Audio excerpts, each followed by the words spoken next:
नमस्कार। मैं आज आपके सामने एक कहानी लेकर के आ रहा हूँ। पांडे बेचन शर्मा उर्फ की कहानी रदिया नौची। दरअसल ये कहानी नहीं है, एक फिल्म की स्क्रिप्ट जैसी है, एक शॉर्ट फिल्म के जैसी है। तो इस कहानी में बहुत अच्छा मोड़ है। मैं चाहता हूँ कि आप लोग बहुत ध्यान से सुने, आपको मजा आएगा। चलिए शुरू करते हैं। रुद्रदत्त पांडे का खानदान बड़ा प्रसिद्ध है। दूर दूर से लोग उनके यहां पर मिलने के लिए आते हैं। वर ढूंढने वाला जो भी कोई उनके गांव में आता है और पूछता है कि भैया यहाँ पर कोई संपन्न ब्राह्मण है, तो लोग बड़ी खुशी से जवाब देते कि है ना भैया, चौकटपुर में पांडे जी के यहाँ एक लड़का विवाह के योग्य है,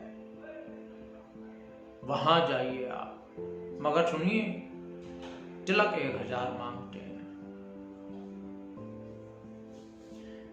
बड़े बड़े लोग पांडे जी के यहाँ अपनी लड़की देकर अपने आप को धन्य समझते हैं। पांडे जी ने 4-5 लड़कों की शादियां की और सबकी शादी में नाच तमाशा भांडों की धूमधाम सब बराबर। सबसे महंगी रंडी जो दाल की मंडी में मिलती थी, उसी से पांडे जी अपने लड़कों की शादी मुजरा करवाते थे, चाहे वो 300 रुपए रोज क्यों ना ले। पांडे जी अपने हल्के में बड़े प्रसिद्ध थे। पद पंचायत में पांडे जी की धाक थी। बड़े बड़े काम किए पांडे जी ने, मगर किसी को ये नहीं पता लगा कि पांडे जी के पास कितना धन है। पांडे जी के 5 लड़के और 1 लड़की थी। लड़की का नाम भगनी था। भगनी बड़ी भाग्यशाली और चंचल स्वभाव की थी। जब भी पांडे जी रंडी के पास जाते थे उसको मुजरा करवाने के लिए, तो भगनी को साथ में लेकर जाते थे। और जब रंडी उनके घर पर आती थी तो भगनी को गोदी में उठाए उठाए करती थी। पांडे जी देखकर बहुत खुश होते थे।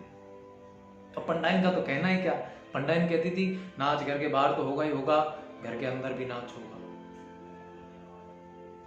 जब पांडे जी रंडी को रुपए देते थे तो भगनी के हाथ से रुपए दिलवाते थे और बड़े प्यार से उसका माथा चूमते थे और कहते थे कि भगनी रानी बेटी है।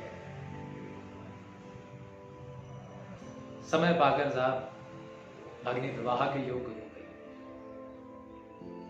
ये ऐसा मौका था जब पांडे जी को पहली बार महसूस हुआ कि कन्या के लिए वर ढूंढना कितना मुश्किल है। जगह जगह घूमे, जगह जगह फिरे, मगर कहीं कोई मनोनुकूल वर नहीं मिला। कहीं वर मिलता था तो घर नहीं मिलता था, और कहीं पर घर मिलता था तो वर नहीं मिलता था। खोजते फिरते एक दिन पहुंच गए जिला जौनपुर। वहां पर उन्हें एक लड़का मिला जो उन्हें बड़ा अच्छा लगा। उनके पास जमींदारी काश्तकारी के अतिरिक्त रुपए और गल्ले का रोजगार भी था। पांडे जी को ये लड़का पसंद आया।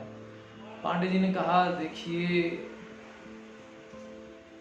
लड़का तो ठीक है, सब कुछ ठीक है, मगर उम्र में छोटा है। वैसे 2-4 साल उम्र में छोटा होना कोई हरज की बात नहीं है। पुरोहित जी ने उनकी हाँ में हाँ मिलाते हुए कहा हाँ हाँ भैया बिल्कुल कोई बड़ी बात नहीं है। और हमारी जो भगनी है वो तो कितनी छोटी है, अभी 2-4 साल की तो बात है, कैसे खेलती फिरती थी। अब वो तो घर में खाने पीने के आराम की वजह से थोड़ी सयानी हो गई है वरना तो अपनी भगनी के कोई ऊंचे ख्याल थोड़े ही हैं क्यों जी। पांडे जी ने कहा हाँ बात तो है। वो अपने घर आए और पंडाइन से सलाह मशवरा कर। पंडाइन से उन्होंने कहा कि सब कुछ ठीक है, घर पर हाथी घोड़ा गहना सब कुछ है, लड़का भी गुलाब का फूल है, मगर उम्र में छोटा है। अपनी भगनी की उम्र 12-13 साल होगी, मगर लड़के की उम्र 8-9 साल ही है। उससे 2-4 साल छोटा होना कोई बड़ी बात नहीं है। देश में ऐसे विवाह बहुत होते हैं। पंडाइन ने कहा देखिए जैसी आपकी राय हो, गहना बारात तो ठीक लाएंगे हाँ। पांडे ने कहा सो तो है। अगले दिन पांडे ने नाई को बुलवाया और पत्र लिखवा दिया कि मुझे तिलक 1000 मंजूर है, आषाढ़ सुदी 11 को तिलक जाएगा। शंकर तिवारी, वो भी अपने हलके में इसी तरह प्रसिद्ध हैं जैसे इधर पांडे जी। उन्होंने 1,500 रुपये तलक मांगा था पहली बार, 1000 तक उनकी हद थी। लेकिन उन्होंने ये भी सुना था कि लड़की सयानी है, तो उन्होंने कहा अरे सयानी और छोटी दो ही बातें होती हैं, इसमें कौन सी बड़ी बात है, और कोई ऐप तो नहीं है ना, बस तो फिर कर दीजिए, लड़का 2-4 साल बड़ा हो जाएगा साहब। हाँ करिए पांडे जी, आप करिए, विवाह करिए। विवाह का दिन नजदीक आ गया। जिस दिन विवाह था उस दिन विदाई की साई। पंडाइन ने कहा कि देखिए तीसरे बनता नहीं, 5वें बनेगा, तो अपनी भगनी को। पांडे ने कहा तब सयानी बेटी को घर में रखना ठीक तो नहीं है ना। पंडाइन ने कहा तुम चुप रहो, तुम्हें कुछ पता नहीं है, तुम हमेशा ऐसी बातें करते हो। अरे लड़की 2-4 साल अपने घर में रहेगी तो कौन सी आफत आ जाएगी, कोई जंगल में है क्या? आपके सिर्फ एक लड़की है, सबके लड़की पतो हैं। पांडे जी बेचारे नजर नीची करते हुए घर से बाहर निकले और बारात को विदा करने के लिए अक्षत साथ लेते गए। वहां जाकर समधी जी से कहा कि देखिए विदाई की साइड नहीं है और हमने तो लड़की आपको दान दे ही दी है, कन्यादान भी कर दिया है, अब तो ये आप ही की लड़की हुई।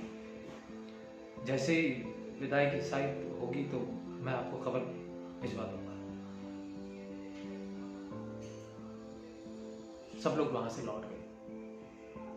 3 साल के बाद आधी रात का समय है, रात साए साए कर रही है। ऐसे समय में सब लोग खर्राटे की नींद सो रहे हैं। ठीक ऐसे समय में पंडाइन ने पांडे को आकर जगाकर कहा कि जी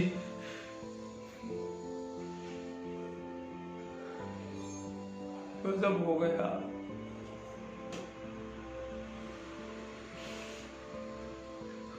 अभी तो गोना जाने को 1 साल है और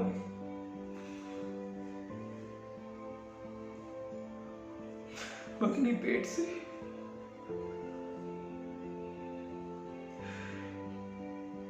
पांडे ने चौंक कर कहा क्या भगनी?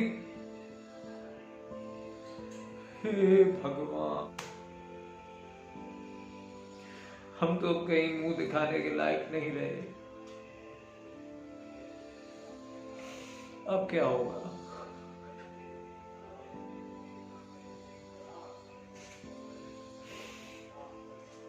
पंडाइन ने कहा देखिए अब रोने पीटने से तो क्या होगा, आप एक काम करिए, अब आगे की सुध कीजिए और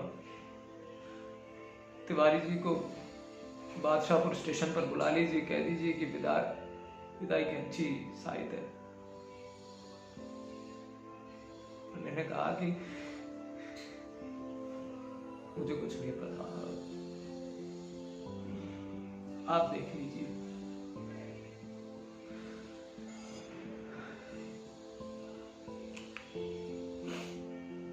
ऐसे समय में नारी का हृदय वज्र हो जाता है। पंडाइन ने अगले दिन तिवारी जी को बुलवा लिया। तिवारी जी गाड़ी लेकर आए और भगनी को उनके साथ विदा कर दिया गया। भगनी ससुराल में 3 रोज रही। वहां पर महिलाओं में इधर उधर की बातें होने लगी।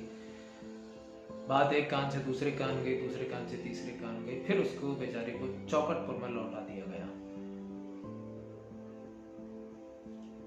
भाइयों ने घर में नहीं घुसने दिया। भाइयों ने कहा कि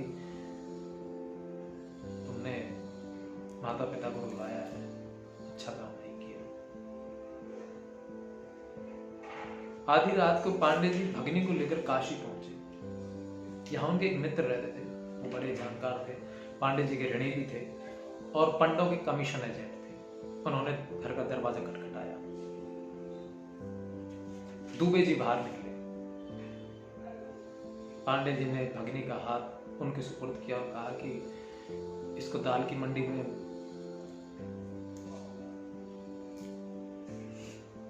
भिजवा दो।